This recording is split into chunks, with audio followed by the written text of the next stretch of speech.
전능신규 피해자 가족들이 연일 시위를 이어가며 가족 송환을 요구하고 있습니다. 이에 전능신규 측도 입장을 표명하며 대응했습니다. 교회마다 주일학교 행사 준비로 바쁜 요즘 재정적인 어려움과 일꾼의 부족으로 수련회는 꿈도 못 꾸는 교회들이 많습니다. 이들을 돕는 현장에 있어 소개합니다. 올해로 창립 35주년을 맞은 중동선교회 사역을 짚어봤습니다. 어린아이부터 노인 그리고 장애인들까지 비전문가들의 개성이 담긴 다양한 미술 작품들을 한자리에서 볼 수 있는 전시가 열렸습니다. 안녕하십니까. 구티비 뉴스입니다. 앞서 전능신교 피해자 가족들이 한국 정부의 피해 사실을 호소하기 위해 방한했다는 소식 보도해드렸는데요. 이번엔 서울 전능신교 본부에서 가족을 만나게 해달라며 시위를 이어갔습니다. 특별히 전국 신천지 피해자 연대도 시위에 참여하며 이들을 도왔습니다. 시위를 진행한 피해자 가족 25명은 이날 전능신교 본부교회 앞에서 가족을 만나게 해달라고 호소했습니다. 이들은 강제로 가출시킨 가족을 즉각 본국으로 송환하라며 한국에서 정상적인 포교 활동을 하기 위해 가짜로 난민 신청을 하고 가족들의 인생을 파탄시키는 전능신교는 해체해야 한다고 주장했습니다. 전피연 홍연호 대표는 전능신교 피해자 가족들이 잃어버린 가족을 만날 수 있도록 다양한 방법을 강구하며 돕고자 시위에 동참하게 됐다며 이달 말 중국으로 귀국하는 가족들이 향후 재방문할 때에도 적극 지원할 계획이라고 밝혔습니다. 전능신교 측에서도 입장을 표명했습니다. 전능신교 관계자가 기자에게 전달한 입장문에 따르면 본 교회는 중국 당국의 박해를 받고 있는 상황이라 어쩔 수 없이 한국으로 망명해 정치적 보호를 구하고 있다며 가족들이 소란을 일으키며 시위하지 않고 안전을 보장한다는 전제하에 정당한 형식으로 만남을 요청한다면 이에 응할 것이라고 주장했습니다. 전능신교는 약 12년 전 국내로 들어와 서울과 수원, 안산 등 전국에서 활동하고 있는 신흥 종교입니다. 중국에선 2013년 이단으로 규정돼 포교가 금지돼 있는 것으로 알려졌습니다. 해마다 이맘때가 되면 교회마다 수련회, 여름 성경학교 준비로 분주합니다. 하지만 재정적인 어려움과 일꾼의 부족으로 주일학교 행사 자체를 할 수 없는 교회들도 많은데요. 이들이 특별한 여름을 날 수 있도록 돕는 교회가 있다고 합니다. 보도에 진은희 기자입니다. 이곳에 모인 이들은 전국의 미자립교회와 중소형 교회를 출석하는 청소년들입니다. 수련회가 한창인 이때 교회가 단독으로 진행하기 어려워 대형교회나 초교파 집회에 참석하고 있습니다. 신길교회 이기용 담임 목사는 20년 전 서산 성결교회 목회 시절부터 청소년 사역에 힘써왔습니다. 다음 세대 사역을 중요하게 여기는 이 목사의 목회 철학 때문에 신길교회에서 열리는 전국 청소년 성령 컨퍼런스엔 매년 전국에서 2천여 명의 청소년들이 참석하고 있습니다. 작은 교회들이 이렇게 세워져 줘야 돼요. 교회로 돌아가서. 작은 교회지만 지금은 그 아이들이 교회 일꾼이 되고 한국교회 전체가 건강하게 균형 잡히게 성장하는 차원에서 청소년들 섬기는 게 어떻게 보면 가장 빠른 길이 아닐까 해서 기쁨으로 그 일을 하고 있습니다. 컨퍼런스엔 새벽, 오전, 오후, 저녁으로 나눠져 진행되는 예배가 전부입니다. 힘들어 보일 수도 있는 긴 예배 일정이지만 참석자 중엔 무속인이었던 어머니를 전도하고 가정의 회복의 역사가 일어난 사례도 찾아볼 수 있습니다. 광림교회가 전국의 미자립교회를 방문해 대신 열어주는 여름 성경학교는 내달 14일까지 열립니다. 이 활동을 13년째 맡고 있는 청년부 교육선교팀은 올해 전국 19개 지역, 150여 교회, 1,200여 명의 아이들을 찾아갈 예정입니다. 청년들이 직접 복음의 전달자 역할을 하는 겁니다.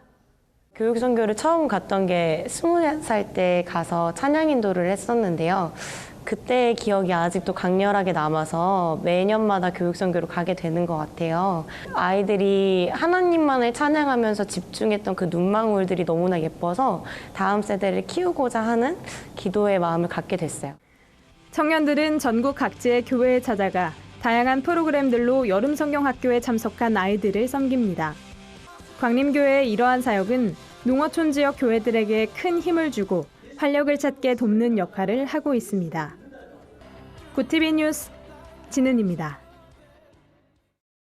중동 지역은 우리에게 성경의 땅으로 알려져 있지만 지금은 기독교의 흔적을 찾아보기 힘들다고 해도 과언이 아닐 정도로 척박한 상황입니다.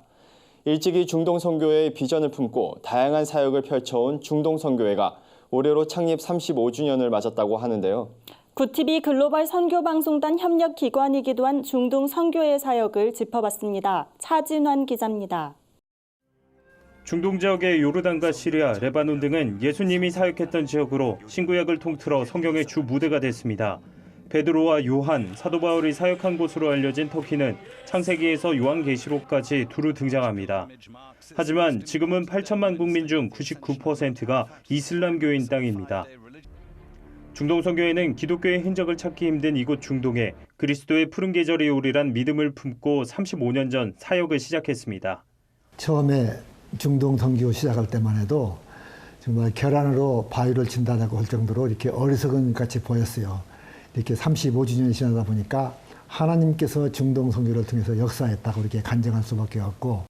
중동 선교회는 현재 100여 명의 선교사들이 현지와 국내 본부에서 사역하고 있습니다. 현지에서는 주로 교회를 개척하고 자립할 수 있도록 제자 양육을 중심으로 사역합니다. 특히 여성 난민과 어린이에 대한 교육 사역은 좋은 열매를 맺고 있다는 평가입니다.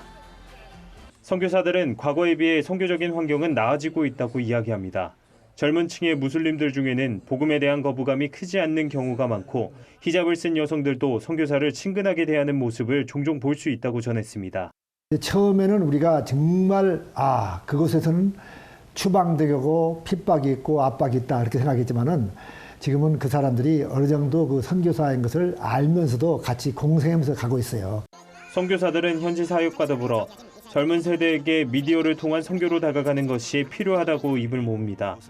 물리적인 제약으로부터 비교적 자유로운 미디어 선교가 미래 선교엔 필수적이란 겁니다. 전 세계적으로 IS 테러 공포가 확산하면서 한국 교회가 중동 선교의 문을 닫고 있는 것 아니냐 목소리도 나오고 있습니다. 중동 선교회는 이런 때일수록 중동에 피는 복음의 열매가 풍성해지도록 교회의 기도와 관심이 절실하다고 강조했습니다. 구티비 뉴스 차진환입니다. 90이 넘은 노인과 어린아이 그리고 장애인들의 시각으로 본 다양한 세상을 화폭에 담았습니다. 비전문가들의 개성이 돋보이는 미술 전시회가 열려 눈길을 끕니다. 70의 나이에 세탁소 한편에서 그림 그리기를 시작한 류혜윤 씨는 20년이 지난 지금까지도 붓을 놓지 않고 그림을 그립니다. 서울대학교 미술관에서 열리고 있는 7월의 눈, 놀라운 작가들 전시는 류 씨 같은 90대 노인과 발달장애인, 시각장애인 등을 포함해 전문적인 미술 교육을 받지 않은 30명의 작품을 선보였습니다. 정규 교육의 틀에 매이지 않은 이들의 작품 세계는 기존 작가들보다도 훨씬 참신하다고 평가를 받고 있습니다. 사고 났다라는 제목으로 거리 속 넘치는 차 사고를 표현한 작품에는 어린아이의 충격적인 시선이 담겨 있습니다. 인간의 몸속 보이지 않는 내장까지 그려낸 초등학생의 그림도 만날 수 있습니다. 전시를 기획한 문하날 학예연구사는 이번 전시로 작가를 구분하는 기준에 대해서 질문하고자 한다며 우리가 놓치고 있던 보다 풍부한 예술적 활력들을 발견하게 되는 계기가 되길 바란다고 말했습니다. 오늘의 사회 이슈를 조유현 기자가 종합해드립니다. 오늘의 이슈 포커스입니다. 북한이 판문점 회동에서 합의한 북미 비핵화 실무 협상을 외면한 채 잇따라 군사 행보에 나서고 있습니다. 합동참모본부에 따르면 북한은 25일 새벽 강원도 원산 일대에서 동해로 단거리 미사일 2발을 발사했습니다. 이에 앞서 김정은 국무위원장은 새로 건조한 잠수함을 둘러보고 동해 작전 수역에서 임무를 수행할 예정이며 작전 배치를 앞두고 있다고 조선중앙통신을 통해 전했습니다. 한국과 미국이 내달 초 시행할 군사연습이 종료될 때까지 북한은 협상보다는 저강도 무력 시위를 이어가며 대미 압박을 지속할 것으로 관측됩니다. 위메프 투어는 불매운동이 시작되고 일본행 항공권 취소 비중이 5배까지 급증했다고 밝혔습니다. 불매운동 3주차에 일본행 항공권 환불 건수가 44%로 치솟아 국제선 항공권 취소 건의 10건 중 4건 이상은 일본행이 된 셈입니다. 일본 항공권 예약 비중 자체도 작아졌습니다. 6월 4주차에 전체 예약 중 25%가 일본행이었지만 7월 3주차에는 10%까지 떨어졌습니다. 이에 따라 국제선 항공권 인기 순위 10위권 안에 들었던 일본 도시들이 10위권 밖으로 밀려난 것으로 밝혀졌습니다. 재미한인 의사협회는 북한의 중증 급성 영양실조 발생률이 세계 평균의 약 26배에 달한다고 밝혔습니다. 중증 급성 영양실조는 세계보건기구가 규정한 일반 영양실조보다 영양결핍이 훨씬 심각한 상태로 치료를 받지 못하면 사망에 이를 수도 있습니다. 북한에서 중증 급성 영양실조에 시달리는 5세 미만 아동은 6만여 명으로 추산됩니다. 이 중 90% 이상인 5만 5천여 명은 유니세프가 보낸 의료 지원품을 받았지만 5천여 명은 혜택을 받지 못했다고 협회는 소개했습니다. 이는 대북 제재로 의료 지원이 제때 전달되지 못하는 것과 무관하지 않은 것으로 추정됩니다. 구티비 뉴스 조유현입니다. 글로벌 선교 방송단과 함께하는 교계 소식 전해드립니다.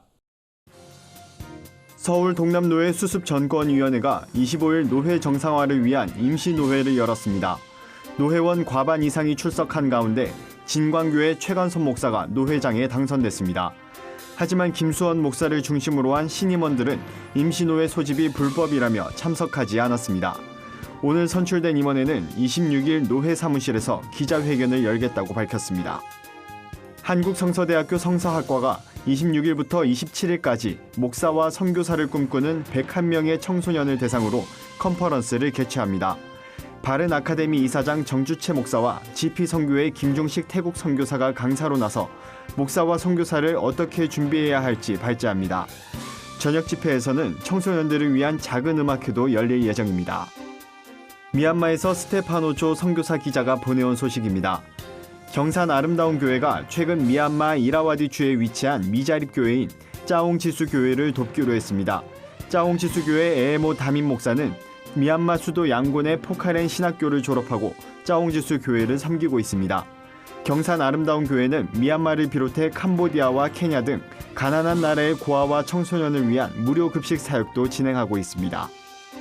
한국장로교 총연합회의 여교역자 협의회가 서울 마포구 해돋는 마을을 방문해 노숙인과 독거노인을 위해 점심 식사를 대접했습니다. 여교역자 협의회 회장 김희식 목사는 예수님을 통해 천국에 대한 소망을 가지고 사는 것이 가장 복되다고 말씀을 전했습니다. 여교역자 협의회는 노숙인들의 알코올 중독 해방을 위해 함께 기도하는 시간도 가졌습니다. 이상으로 뉴스를 마칩니다. 구티비 뉴스는 인터넷 신문 데일리 굿뉴스를 통해서도 보실 수 있습니다. 시청해주신 여러분 고맙습니다.